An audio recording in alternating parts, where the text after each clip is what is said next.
Conhecer um Deus que reina é um desafio para cada um de nós. É um desafio porque hoje em dia existem modelos de liderança.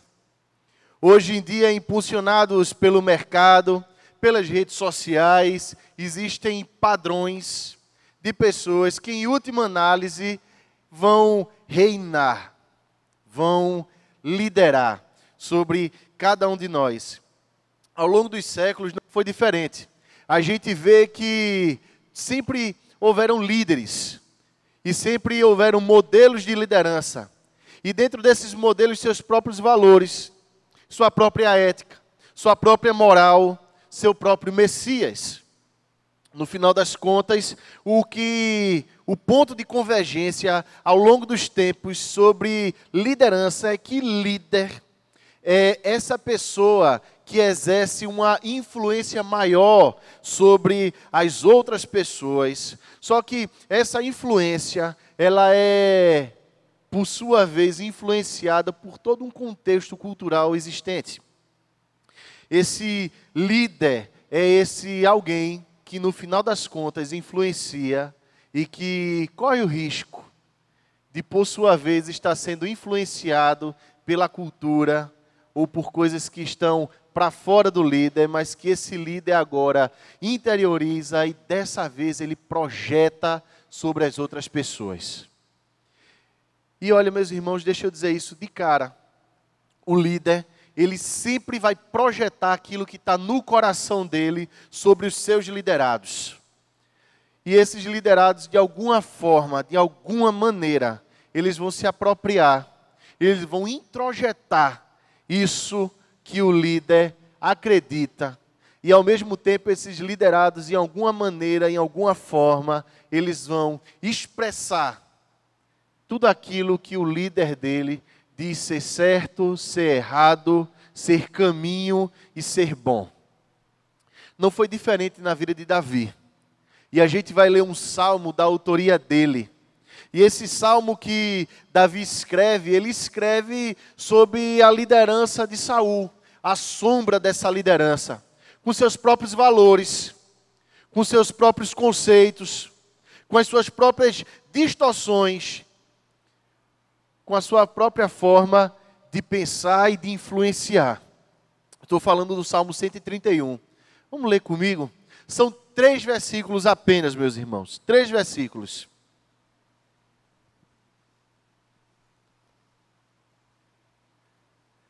Queria convidar você a ler junto comigo.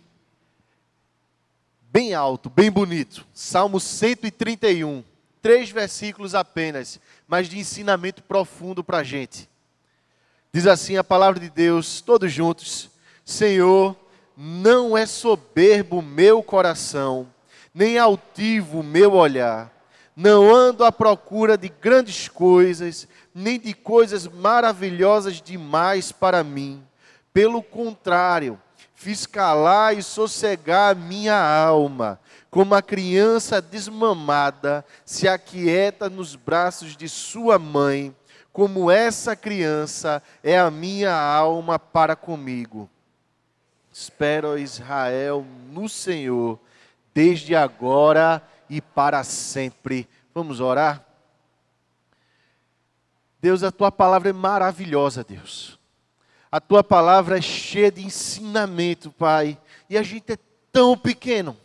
A gente é tão limitado, Senhor, para descobrir tudo que está nela.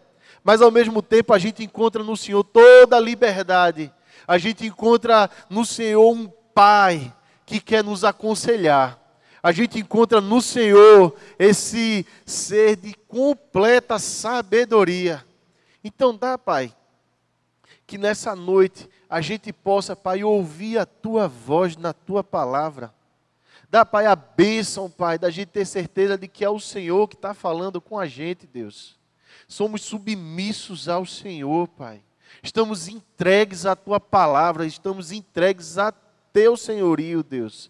Então, fala ao nosso coração, Pai. Esse é o nosso clamor, esse é o nosso pedido, Pai. No nome de Jesus. Amém e amém. A liderança de Saul era muito marcada por uma vaidade muito grande.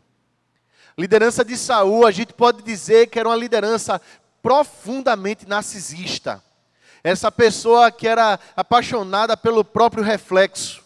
Era essa pessoa que ele preferia muito mais cultivar a própria imagem e preservar ela. Era essa pessoa que não gostaria nunca de ter a sua reputação de rei arranhada, de ser mal visto. Enfim, Saul, ele tinha em si uma vaidade muito grande. E ele projetava, ele influenciava todos os seus liderados nesse sentido. Na contramão disso tudo, vem Davi, reagindo a toda essa vaidade, reagindo a esses conceitos, reagindo a esses valores, aparece Davi. Gente muito importante que comenta a Bíblia diz que esse salmo ele foi escrito num contexto em que Davi estava sendo acusado pelas outras pessoas, por gente da corte de Saul, de estar sendo assim alguém que estava conspirando e querendo usurpar o trono de Saul. Seja por essa razão ou por outra, Davi ele faz em primeiro lugar uma denúncia de um estado de coisas, de valores que aquelas pessoas acreditavam ser. E Davi olha para aquilo tudo e ele vai prestar conta do coração dele para Deus. Ele vai desabafar diante de Deus sobre aquele quadro todo que ele estava assistindo. E ele vai diante de Deus e na sua devocionalidade abrir coração e chegar a uma constatação própria de que ele não estava agindo conforme o curso do mundo. O que Davi trazia como denúncia precisa ser trazido à tona, porque nós vivemos nesse tempo em que a vaidade é algo a ser cultivado. E ela é muito mascarada às vezes de autoestima. Ela é muito mascarada às vezes de motivação. Ela é muito mascarada de alguma coisa que diz assim: você precisa se amar. A gente vive nesse tempo em que as pessoas elas são assim influenciadas por várias lideranças, de que elas crescem e desde sempre são especiais. São pessoas assim muito valiosas. São pessoas imprescindíveis, são pessoas diferenciadas. Seja uma mãe que replica isso para um filho, seja num atendimento que se recebe no comércio aí afora, seja no reconhecimento que se busca nas redes sociais. O fato é que sempre há necessidade de ter um acréscimo à sua autoestima e a gente vê se a gente se sente melhor com a gente mesmo. Davi vem circulando na contramão disso, porque ele vê que todo esse acréscimo à vaidade, toda esse cultivar de ego, produz coisas ruins. E Davi ele vai, em primeiro lugar, fazer essa denúncia, a partir de uma caracterização pessoal que ele está fazendo diante de Deus. E o que Davi faz, de cara, parece ser assim, meio que arrogante, meio que até prepotente. Aliás, as pessoas quando começaram a cantar novamente os salmos, lá no período da Reforma Protestante, perguntaram ao próprio Calvino: será que a gente pode cantar esse salmo? Porque o coração da gente é soberbo, o coração da gente é meio arrogante. Será que a gente não está cantando uma mentira? Mas isso não era a realidade de Davi. Mais à frente a gente vai ver o como Davi, ele tinha esse status. E na ausência de uma palavra melhor, como ele conseguiu, se na verdade não foi ele que conseguiu, mas Deus fez ele assim, o homem segundo o coração dele. E por último, a gente vai ver quais são as implicações e as consequências de Davi ser do jeito que ele era e agir da forma como ele agia. Então nós temos aqui apenas 3 pontos bem rápidos para a gente conversar nessa noite, mas a expectativa, o sonho do coração da gente é que a gente saia nessa noite por aquelas portas mais parecidos com o nosso Deus. Amém? Amém mesmo, igreja? Olha que é difícil, hein? Isso aqui não é brincadeira. E olha só, que em primeiro lugar, Davi ele diz assim: Senhor, não é soberbo o meu coração. A gente reduziu o coração, mas a palavra de Deus diz que o coração é o seu ser mais interior. Coração é de onde emanam as nossas vontades, a nossa intelectualidade, os nossos gostos, as nossas preferências, os nossos sentimentos, os nossos afetos e desafetos. Tudo surge no coração. No coração são tomadas as decisões, as grandes decisões para a vida. Biblicamente, coração, então, é a sede do ser humano. É o seu ser mais profundo. É o que você tem lá dentro e o que você expressa com a sua boca. Davi está dizendo assim: o meu ser mais profundo, o meu íntimo, não é soberbo. Davi ele está fazendo aqui essa denúncia de que naquela época, naquela conjuntura, nas acusações que ele sofria, sob a liderança de Saul, havia um cultivar de soberba. E Davi se diz diferente. Davi, ele critica todo esse modelo de liderança que cultiva a soberba, que cultiva a vaidade. Deixa eu te perguntar de passagem aqui, meu querido amigo. A liderança que você escolheu para você tem cultivado isso no seu coração? Como é que a gente pode saber? É que essa liderança narcisista, essa liderança soberba, essa liderança vaidosa, ela tem algumas características e talvez a gente deva pensar aqui se isso não está dentro do coração da gente. A gente deve fazer uma análise de consciência agora e a gente pensar em que medida isso está lá dentro da gente. Em que medida isso existe dentro da gente como uma realidade, mesmo que a gente tente negar isso, mas talvez isso ainda esteja lá. Primeira grande característica que a gente via, inclusive na vida de Saul, era uma noção fantasiosa de autoimportância. Aquela pessoa que se acha necessária, aquela pessoa que se acha essencial onde ela está. Sabe como é? Aquela pessoa que diz que ela é que mobiliza as coisas. Ela é que conhece tudo.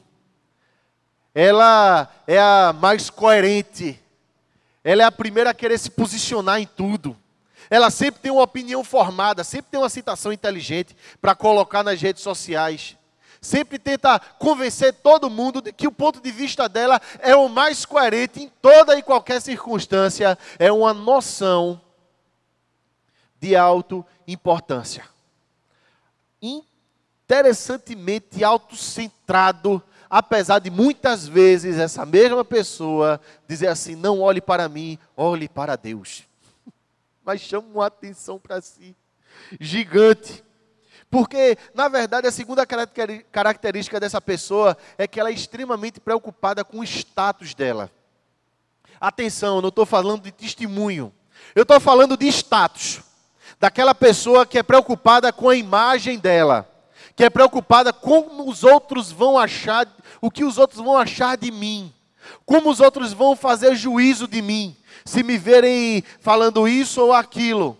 Se me verem com fulano ou com cicrano. O que é que vão achar de mim? E se veste pensando nisso. Fala pensando nisso. Se comporta de um padrão que diz muito mais respeito a manter a sua imagem assim, irretocável, do que qualquer uma outra coisa. Essa mesma pessoa que é extremamente exibicionista. E exibicionismo hoje está em moda através das redes sociais. Todo mundo quer postar alguma coisa interessante, exibir, nem que seja um prato de comida, não é? Eu nunca vi ninguém postar um pão com ovo. Mas se vai num restaurante desse X, não é? Aí a pessoa posta, tira uma selfie bem bonita, né? Com todo mundo que tá e marca todo mundo. Eu não sei nem como é que isso funciona. Para falar a verdade, eu sou muito fraco de rede social. Mas assim, eu já vi falar e pessoas já me mostraram, olha, já viu fulano onde é que tá? E esse exibicionismo, ele muitas vezes ele se sofistica numa espiritualidade, sabe? E a pessoa, depois de um certo tempo de igreja, ela conhece todas as respostas corretas e adequadas. Ela não vive aquilo, mas ela sabe responder à altura. E aí ela sabe justificar de forma tão espiritual, mas ao mesmo tempo tão vazia, que aquela pessoa não percebe, mas ela está fazendo uma violência consigo mesma tremenda.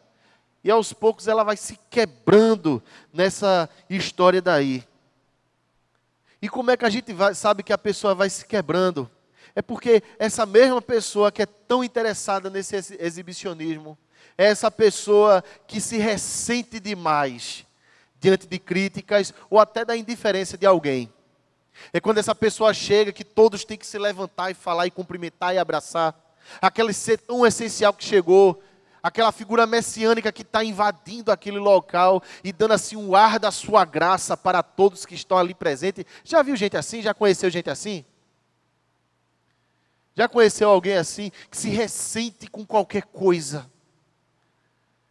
Que não é extremamente sensível a qualquer crítica, por carinhosa que seja. Vamos combinar uma coisa, como diz o outro, que tem gente que não sabe criticar, não é? E que chega realmente e fala de uma maneira assim meio desmedida. Mas não estou falando disso. Eu estou falando de gente que se ressente até se de repente você passa por ela e de repente está muito distraído e não cumprimentou e não falou. Ai, meu Deus, ele não notou. Esqueceu, agradeceu a todo mundo, mas não agradeceu a mim. Lembrou de todo mundo, mas não lembrou de mim. Não me convidou para o casamento. Logo eu. Não me convidou para o aniversário de Cristo. Logo eu. Sabe esse tipo de gente? É gente que alimenta dentro de si um sentimento de que o mundo deve demais a ele. De que ele precisa sim de um reconhecimento de todo mundo pelo tanto que ele faz. Que todo mundo tem que agradecer a ele, viu? Por tudo, sabe? E assim, essa mesma pessoa, ela se sente injustiçada muito rapidamente, tem um ciúme, tem uma inveja diante do não reconhecimento dos outros. Essa mesma pessoa que está atrás disso tudo, ela se equipa de todos os relacionamentos funcionais, instrumentais. É gente que não está disposta a amar de verdade. E a gente vai falar mais à frente desse amor de verdade que Davi tinha. Mas é gente que não está disposta a amar de verdade antes. É gente que quer se cercar de pessoas que o afirmem. É gente que quer se cercar de pessoas que elogiem. Elogie o cabelo, elogie a roupa. Elogie um ponto de vista. Coloque lá para cima. Faça essa pessoa se sentir assim, especial e talentosíssima. Ela precisa disso daí. É essa pessoa que tem exatamente esse olhar altivo que Davi fala. Sabe esse olhar altivo? Não sei se alguém já olhou para você assim, dá aquela olhada em você de cima para baixo. Já viu? Como se você estivesse assim na CPI do planeta Terra e você se sente filmado pela humanidade, através de uma pessoa só. Davi está dizendo assim, eu não sou assim não, mas olha, tem um bocado de gente assim no mundo, mas eu não sou assim não. Saul era assim. Saul tinha um olhar tão altivo, que ele tentou matar Davi um bocado de vez, viu? Sabe, esse olhar que não diz nada, mas revela tudo. Revela o que a pessoa pensa de si, que pensa dos outros.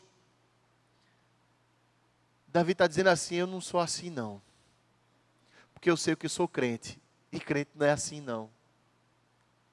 Essa coisa que hoje em dia é cultivada, de que a pessoa, ela tem que ter grandes ambições.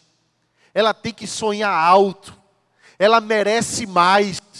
Ela está aquém daquilo que de fato ela merece. E que você tem que buscar mais. E olha, meu irmão, não estou falando aqui de ser competente, não. Eu estou falando aqui de gente que se acha tão importante no mundo, que nunca é suficiente o que ele tem.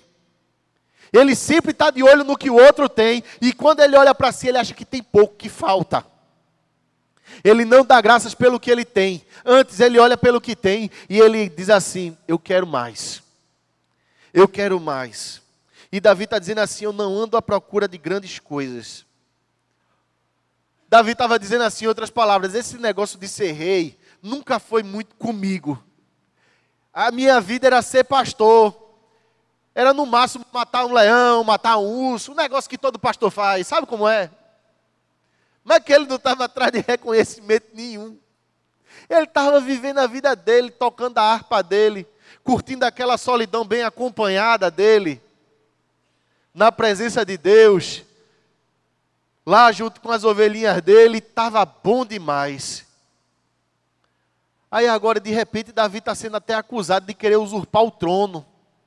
E Davi está dizendo assim: eu não estou atrás desse negócio não. Mas, meu Deus, quantas vezes a gente não é meio que assaltado por um sonho de grandeza, não é? De que nós vamos fazer. Olha só, não sei se alguém aqui já participou de alguma formatura universitária, já foi para alguma aula da saudade, ou então colação de grau, né? Aí todo mundo que fala: vocês estão destinados a coisas grandiosas, e que venha pela frente, tá. São essas mesmas pessoas que querem arcar com todo o bônus da grandeza, mas não querem arcar com o ônus da competência, da construção, do trabalho, do esforço. Querem encontrar pronto, porque acreditam que o mundo é que deve a elas. Elas acreditam que quando elas nasceram, o mundo já estava no cheque especial, ó, com elas, e elas estão precisando que alguém pague para elas a dívida. Façam por elas. E Davi está dizendo assim: eu não estou atrás dessas coisas maravilhosas demais, não. Eu não quero isso para mim, não. Essa grandiosidade toda. Saber e ter opinião sobre tudo. Ser o esteio. Ser a base. Ser um guru. Davi está dizendo: eu quero ser essa pessoa que passa desapercebida. Sabe como é? Eu quero ser essa pessoa que não tem um seguidor. Eu quero ser essa pessoa que não tem um like, que não tem uma curtida. Quero ser essa pessoa que, de repente, não encontra reconhecimento nenhum. Mas será que a gente consegue isso? Será que a gente vendo todo esse erro, será que a gente vendo todo esse desdobramento de vaidade, e a gente vê o que é que a vaidade está fazendo no mundo? Interessante que o próprio Calvino, ele escrevendo sobre esse salmo, ele diz assim: como o mundo não seria um lugar melhor se o homem não fosse tão arrogante? Quantas brigas não deixariam de existir?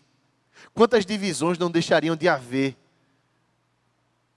Saul, ele estava nessa rota de colisão. Saul, ele vivia inseguro, porque uma pessoa vaidosa, ela é eternamente insegura. Uma pessoa arrogante, ela não suporta a crítica, porque ela não consegue encarar a realidade como ela existe de fato. Então ela tem que criar um mundo onde ela é perfeita, onde ela é requisitadíssima, essencial. E aí Davi, ele diz assim: eu não quero ser assim não. Olha, pelo contrário. Davi, ele dá uma ênfase, uma guinada aqui na escrita desse salmo. E ele entra agora pelo versículo 2, e é onde ele vai responder para a gente o porquê ele era diferente e o como ele se tornou diferente. Que caminho foi esse que fez Davi tão diferente? Porque era tão bom ser diferente. E aí, Davi, ele fala aqui um resumo dessas bem-aventuranças que a gente encontra lá no Evangelho de Mateus. Ele diz assim: pelo contrário, eu fiz calar e sossegar a minha alma. Alma aqui é uma palavra correlata a coração. o meu ser mais profundo, Davi fez calar e fez sossegar. É interessante a gente, porque às vezes a gente está calado, mas o coração da gente está um turbilhão e um barulho só, não é verdade? A gente está assim no banco da igreja, como todo mundo está agora bem caladinho, mas a cabeça da gente está a mil. E a gente pensa em filho que está dodói. Como eu estava aqui, sendo assombrado por um pensamento. Letícia, a mais novinha, eu saí de casa, ela estava com febre. Aí a cabeça da gente é tentada a ficar pensando naquele negócio. Será que ela está bem? E filho é um negócio que preocupa a gente ou não é? Pode cair o mundo, arrear as quatro paredes, como diz por aí. Mas se o filho está bem, a gente está.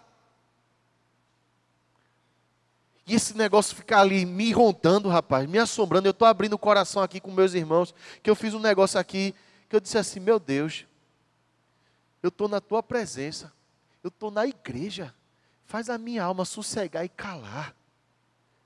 Para eu poder chegar lá na frente e compartilhar aquilo para os meus irmãos, que o Senhor tem colocado como desafio para o meu coração, de entrega. De entregar e sossegar a alma. Aí Davi, ele intensifica isso e bota um nível. Ele faz uma comparação aqui, que para você que é mãe, ou talvez se você é filho, talvez não, todo mundo é filho, né? Isso une todos nós. Pois é, tem gente que se abre de mim, porque eu não sou exatamente elegante, né? Mas a gente tem em comum isso, né? Todo mundo aqui é filho e vai saber do que eu estou falando. Pelo contrário, fiz calar e sossegar minha alma, como a criança desmamada se aquieta nos braços de sua mãe. Como essa criança é a minha alma para comigo. Davi, ele intensifica aqui, e o que ele estava dizendo era, eu encontrei plenitude em Deus. Isso é uma outra forma de Davi dizer, o Senhor é o meu pastor, nada me faltará. Isso é uma outra forma de Davi dizer, eu sou bem-aventurado, eu encontrei a paz do Senhor, shalom do Senhor, que significa, eu encontrei em Deus tudo que é suficiente para a minha vida, então eu não preciso estar atrás dos hologramas e dos sonhos que o mundo diz que eu devo ter, eu quero somente aquilo que o Senhor dispor para mim, e eu vou dizer para os irmãos, o Senhor é extremamente generoso. Você pode descansar no Senhor, meu querido, porque aquilo que é essencial a você, Ele não vai permitir que falte. Isso para nós, nesse contexto em que vivemos, de tanta incerteza, de eleição na porta, de expectativa de uns, será que o meu candidato vai ser eleito? Porque se o meu candidato for eleito, nada faltará. E Davi está dizendo aqui, é o Senhor que faz a gente calar e sossegar. Porque nessa figura de mãe, existem coisas que só mãe faz. E existem coisas que só o Senhor faz. Porque é exclusividade, é senhorio, é domínio e é poder dEle. E o que são essas coisas? Segurança e provisão. O Senhor provê aquilo que é essencial a nós. Não importa a hora que a criança chorar, a mãe se levanta e ela sai de onde estiver. Nunca vi um negócio desse.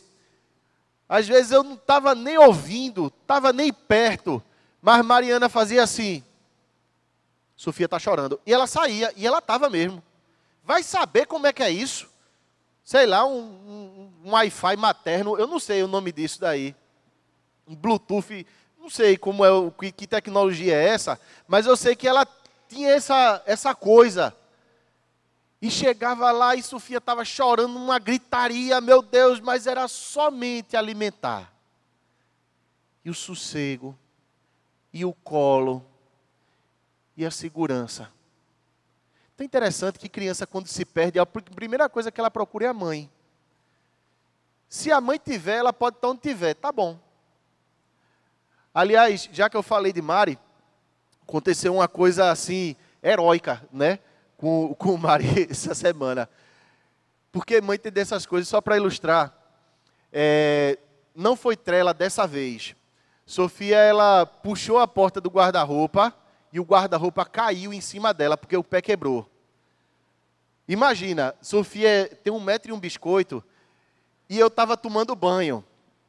Guarda-roupa pesado. Aí Mari escutou o barulho e correu. Eu não sei como foi. Ela com uma mão levantar um guarda-roupa e com a outra puxar a Sofia de lá de baixo. Mas ela fez. Vai saber, é mãe. Mãe é isso. Ela vai, simplesmente vai, né? Aí estava lá a Sofia chorando, mas assim, ó, abraçada com Mari. Porque a mãe é essa figura de segurança. E Davi está dizendo assim, eu encontrei essa segurança em Deus. Eu encontrei esse negócio, por isso que o meu coração não é soberbo, por isso que meu olhar não é altivo, porque eu não tenho nada em mim que me garanta a segurança pessoal. Eu não tenho competências, eu não possuo credenciais, eu não controlo todas as variáveis desse mundo. Mas o Senhor controla, então eu vou descansar nele. E daí se A ou B não for eleito? E se a economia se abalar? E se acontecer isso ou aquilo? Davi está dizendo assim, a minha alma encontra descanso em Deus. E já que se encontra descanso em Deus e se rende ao senhorio desse Deus, a gente agora vai ser alimentado ao mesmo tempo por tudo que o Senhor Deus diz para a gente ser alimentado. E não pelos anseios desse mundo. Porque a gente vive num mundo em que o sucesso vem muito antes da fidelidade. A gente vive nesse mundo que para ganhar vale de tudo. Até gol de mão e cheque sem fundo. Não é verdade? Por esses dias eu estava andando e tinha um certo candidato fazendo assim uma propaganda dele. Então ele tinha uma caminhonete e aí ele colou o adesivo dele na placa da caminhonete, botou um bocado de cabo eleitoral em cima e ele ia passando pela pista dando cerveja ao povo. Olha só. E dando tchau e não sei o que, distribuindo aquele negócio ali, e os cabos eleitorais tudo em cima do carro. O camarada, para ser eleito, ele foi de encontro ao BPTran. Está entendendo como é a história? E saiu distribuindo ali bebida para todo mundo, e coca, e tinha água, e fazia isso. E eu aqui atrás dele, com toda a paciência do mundo, com 2 crianças no carro, ouvindo exatamente a mesma música 10 vezes. Porque criança tem disso, né? Bota de novo! E eu atrás do candidato, com o som dele ligado lá na frente, a música aqui, e eu aqui clamando a Deus por paciência. Sabe como é? E o camarada fazendo a campanha dele. Porque a gente vive nesse mundo em que o sucesso tem que vir antes da fidelidade. E Davi estava dizendo assim, eu não posso negociar. A minha fidelidade vem antes de qualquer sucesso. Eu não posso pensar no trono. Eu não posso pensar que existe qualquer uma outra coisa para além disso. Porque o que existe para além disso é pecado. E lá na frente, Davi, ele colheu frutos amargos do pecado dele mesmo.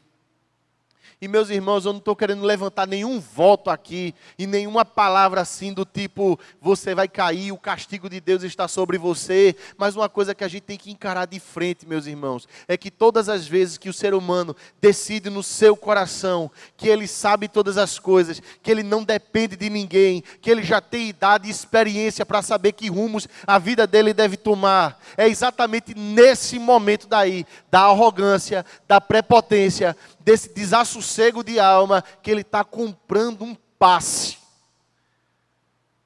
para um inferno pessoal, de estar eternamente correndo atrás do sucesso, de estar eternamente correndo atrás do reconhecimento, de estar eternamente correndo atrás de alguém que dê para ele uma migalha de fama. Será, meus irmãos, que a gente não é assaltado por isso? Mas Davi, ele encara a vida, mas ele encara a vida de uma maneira. E como é que Davi era esse homem a partir do coração de Deus, segundo o coração de Deus? Era a partir da sua devocionalidade. Perceba que esse salmo, ele junta duas coisas, uma oração e um cântico. Palavra de Deus. Davi, ele era o que ele era a partir de uma interioridade que se encontrou com o coração de Deus. O cristão, ele só consegue entender e compreender o caminho de Deus a partir da sua devocionalidade, meu querido. Aí eu quero te perguntar agora, no meio desse turbilhão todo, no meio dessa conjuntura que você tem atravessado, será que você tem separado algum tempo para você e Deus conversar? Para ver oração? E olha, eu não estou falando aqui de uma vida devocional, dessas rápidas, dessas coisas assim pré-fabricadas, não. Eu estou falando de uma vida devocional, assim, de uma vivacidade como Davi estava tendo nesse momento que ele escreve esse salmo, dele prestar conta do coração dele ao Senhor. E vida devocional é isso, sobre todas as coisas, é o momento em que nós vamos prestar contas do nosso coração ao nosso Deus. É o momento em que você vai abrir o seu coração, e aí você vai dizer assim para mim, mas Deus não já sabe? Mas essa declaração pessoal, essa declaração intencional, essa declaração que parte assim de uma espontaneidade do seu coração, de dizer, é em si uma declaração de fé, de que o Senhor é o seu pastor, o Senhor é o seu Deus, e que você está ali se rendendo a Ele. Isso é um momento devocional. É um momento que você diz assim para Deus, Deus é tentação demais para mim. É um momento que você diz para Deus assim, Deus, eu cheguei no meu limite. É um momento que você diz assim para Deus, Deus, olha só para mim, eu não estou conseguindo nem dormir. São 2:30 da manhã, 3 horas da manhã, eu não estou conseguindo dormir. E você vai agora desaguar em Deus tudo que você tem visto e vivido. Você vai entregar a Deus tudo que você tem visto e tudo que você tem vivido. É o momento em que você olha para os seus filhos e de repente elas estão lá dormindo, 2 anjinhos. E você diz assim, meu Deus, eu não tenho condições não, mas o Senhor tem. Toma conta. Vida devocional não é uma espécie de santificação autopropulsada. Não é isso. Essa coisa de você dizer assim, eu sei como é que é ser santo. É só você se ajoelhar e você orar, e você ler bastante a Bíblia, e você ir à igreja. Não é isso. Mas é como você encara o seu Deus. É essa confiança que o bebê tem, de que a mãe, você está no braço e acabou-se. De que ela te acolheu, de que Deus está tomando conta de você, e que você agora pode descansar. Aí Davi, por último, lança esse desafio, que são as consequências de uma vida devocional, que são as consequências de encontrar plenitude em Deus, que são as consequências desse se permitir encher pelo Espírito. Interessante que quando a Bíblia fala lá, enchei-vos do Espírito, o original lá tem mais ou menos assim, se permita descansar, se permite encher do Espírito. E aí Davi, ele está fazendo exatamente esse convite aqui, porque, meus irmãos, não brinque com isso. Uma igreja, um cristão cheio do Espírito Santo, passa a influenciar o mundo. Em outras palavras, passa a liderar o mundo. E liderar a partir de um ponto de vista divino, e não simplesmente ideológico. E liderar a partir de um ponto de vista devocional, e não simplesmente acadêmico, com respostas prontas para tudo, mas com respostas próprias e interiores, porque tem vivido aquilo de forma tão expressiva, tão pessoal, que aquele negócio vai vazar, vai extravasar, vai fluir rio de água viva. E agora Davi, não se contendo dentro de si, olha para aquele povo que de repente é tão soberbo, para aquele povo que é tão irado, para aquele povo que é tão altivo, e diz assim: para com isso, vai descansar em Deus. Olha só o que Davi diz no versículo 3: espera, ó Israel, no Senhor, desde agora e para sempre. Vê que coisa difícil é isso. É a gente ser tão diferente. E quem disse isso foi o Martin Lloyd Jones. Ele falou assim: a glória de Deus expressa na igreja é quando a igreja se torna tão diferente do mundo, que passa a influenciar o mundo. Mesmo que esse mundo estranhe a igreja de partida, de cara, mas depois esse mundo vai se sentir atraído para a igreja. É quando a igreja está influenciando. E liderança tomou diferentes nomes através dos séculos. Começo do século XX se falava personalidade. Depois, celebridades. E agora é influencer, não é? Ou digital influencer, né? E Davi, ele estava sendo influência aqui para Israel. Davi, ele chama a nação. E essa mesma toada serve para todos nós que somos Israel de Deus hoje.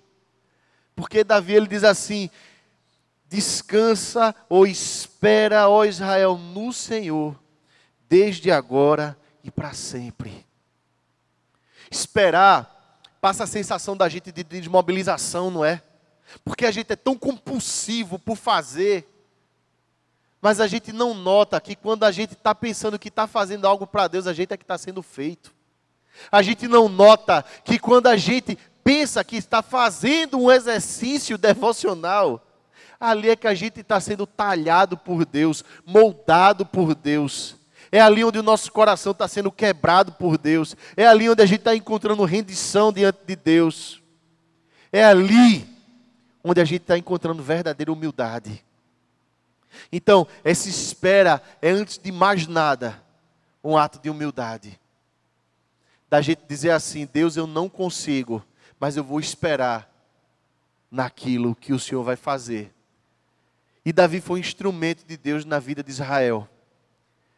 E Deus, ele tem levantado pessoas, ele tem convidado cristãos, ele tem desafiado a cada um de nós, os filhos dele, a ser diferença nesse mundo. E a sua diferença, meu irmão, não está simplesmente no seu voto. E a sua diferença não está na força dos seus ideais. A sua diferença está no seu quebrantamento diante de Deus. E aí eu perguntei assim, no começo: amém mesmo? Porque o desafio de Deus para cada um de nós, sabe qual é? É a gente abrir mão de toda a vaidade. É impossível você esperar em Deus sem que isso te custe alguma coisa ao teu ego. É impossível você esperar e descansar no Senhor sem que isso custe a você a sua autoimagem. Porque nesse momento que a gente diz assim: eu vou descansar em Deus, a gente começa muitas vezes a ficar nervoso. Isso revela muito do nosso coração. A gente vai dizendo assim: meu Deus, o tempo está passando e nada está acontecendo. Quando é que vai acontecer? Quando é que vai ser? Quando é que essa pessoa que eu oro durante tanto tempo vai se converter? E eu não vou fazer nada, eu vou ficar aqui parado, é? Ah, eu vou fazer alguma coisa. Esperar em Deus não é uma desmobilização. Antes, esperar em Deus é uma obediência. E obediência significa você declarar que você não sabe de tudo. Isso custa para o nosso ego.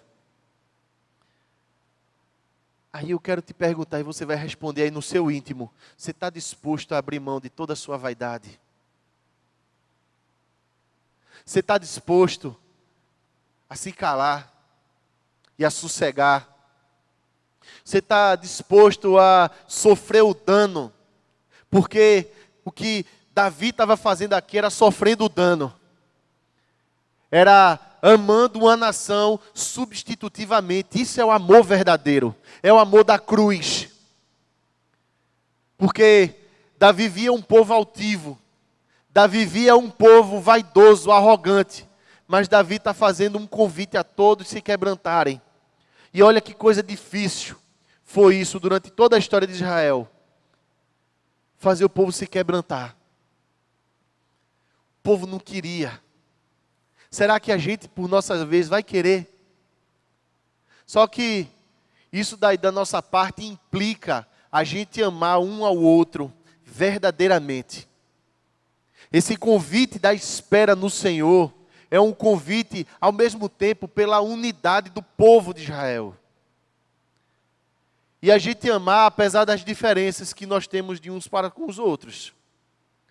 A gente amar a partir da diferença de personalidade, de gosto, de tudo. Só que amar substitutivamente sempre custa alguma coisa a gente. A gente sempre tem que sacrificar alguma coisa para amar o outro, para abraçar de todo o coração. E aí, meu irmão? Para você amar alguém tão diferente de você, que de repente você está lembrando agora e está na sua cabeça, o que é que falta? O que é que precisa? Porque esse é o amor da cruz de Cristo. Em última análise, o convite de Davi era um convite de amor. Não era simplesmente um convite de unificação nacional. Não era simplesmente um convite de alguém com aspirações de rei, ou que talvez até já fosse rei, para que todos caminhassem numa só direção. Era não. O convite de Davi era assim: espera no amor de Deus. Eu só consigo fazer esse convite porque eu tenho conhecido o amor de Deus. Então, Israel, vem conhecer esse amor de Deus comigo. Eu amo você. Você pode dizer isso para os seus irmãos da fé que de repente pensam diferente de você? Você pode dizer isso de repente para as pessoas da sua casa que já te afrontaram? Para as pessoas da sua família que entram agora e que estão com relacionamentos estremecidos por conta de toda essa conjuntura que a gente tem vivido? Você pode dizer isso, meu irmão, para pessoas que te ofenderam, que te olharam de repente de cima para baixo, assim, daquele jeitinho que você não gosta? Você pode dizer isso? Você pode dizer isso quando de repente você é acusado injustamente? Você pode dizer isso? Eu amo você. É fácil ou é difícil? Aí eu pergunto de novo, amém, povo? Aí todo mundo fica calado. Porque é difícil. Só que o como Davi já deu. E o como é na vida devocional. É na confissão da nossa inaptidão. É na nossa confissão de incompetência. É no nosso quebrantamento. E é dizendo assim: Deus, se o Senhor não me fizer assim, eu não consigo. Espera, ó Israel, no Senhor, desde agora e para sempre. É aquele que começou a boa obra em nós, há de completá-la até aquele dia. Dia de Cristo Jesus. Meu irmão, é tempo da gente descansar em Deus. É tempo da gente entregar a Deus. É tempo da gente amar verdadeiramente. Aí para a gente orar agora, eu quero te fazer um desafio. Eu não vou te convidar a vir aqui à frente, não vou te convidar a ficar de pé. Mas eu quero te convidar a uma oração de coração. Talvez como há muito tempo você não faça. Não tenha feito assim. Faz bastante tempo que eu não faço uma oração assim de me derramar mesmo.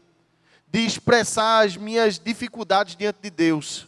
Mas de repente tem alguém no seu coração que você está sentindo uma dificuldade imensa em amar. E que você, em vez de estar se quebrantando, você está ficando meio enciumado. Você está ficando assim meio nervoso com essa outra pessoa. De repente tem alguém aí que está no seu coração, que você sabe que está passando por uma situação complicadíssima e que você tem que convidá-la a esperar no Senhor. E que você não sabe como é que você faz isso. Talvez você mesmo esteja passando por uma angústia muito grande de alma. Tem uma sensação enorme no seu coração que está faltando alguma coisa. O momento é esse, é agora, da gente dizer. O segundo desafio que eu quero fazer a você nessa noite é, de repente, meu irmão, você é um crente assim, que há bastante tempo vem à igreja, que é convertido de verdade, só que você meio que se perdeu no caminho. A vida devocional meio que está meio assim, rarefeita, sabe? Está difícil. não consegue se controlar, não consegue encaixar um horário de agenda. Será que não está na hora da gente refazer a nossa agenda a partir do encontro que a gente precisa ter com o nosso Deus? Vamos orar? Pedir a Deus que Ele seja essa mãe, esse pai, que provê para a gente todas essas coisas. Pai, a gente está aqui confessando diante do Senhor toda a nossa inaptidão, toda a nossa falta de credencial. A gente está aqui confessando diante do Senhor, Deus, que a gente por a gente mesmo não tem. A gente não tem meios, não conhece os caminhos, mas ao mesmo tempo a gente reconhece no Senhor toda a potência. Ô Pai, ajuda o teu povo, Deus. Ajuda cada um de nós a encontrar suficiência e plenitude no Senhor. Ensina a gente, Deus, assim como o Senhor ensinou Davi, a partir dessa devocionalidade, dos cânticos que ele cantava, das orações que ele fazia, dos encontros que ele tinha de forma tão pessoal com o Senhor, a descansar em Ti, Pai. E de encontrar no segredo lá mais profundo do coração, Deus, o Senhor. E a gente poder dizer para a gente mesmo, Deus, o olhar da gente não é altivo, o coração da gente não é soberbo, porque a gente encontrou aquele que é muito mais do que a gente. Porque a gente encontrou aquele que é infinitamente maior do que todos nós. Mas é esse que é infinitamente maior do que todos nós, que provê para a gente toda a segurança e tudo aquilo que a gente precisa para viver nesse mundo. Faz sossegar a alma da gente, Deus. Faz calar a alma, Pai. Para que os pensamentos, Deus, se tornem purificados. Para que a forma da gente encarar e ver, Deus, o mundo, seja a partir de uma ótica Tua, Pai. E não a partir de nenhuma ideologia, Pai. Faz, Pai, por favor, Deus, a gente esperar em Ti somente, Deus. E dá, Pai, a certeza, e essa certeza maravilhosa que o Senhor nos acompanha todos os dias da nossa vida, desde agora e para sempre. É isso que a gente te pede, Deus, em nome de Jesus. Amém e amém.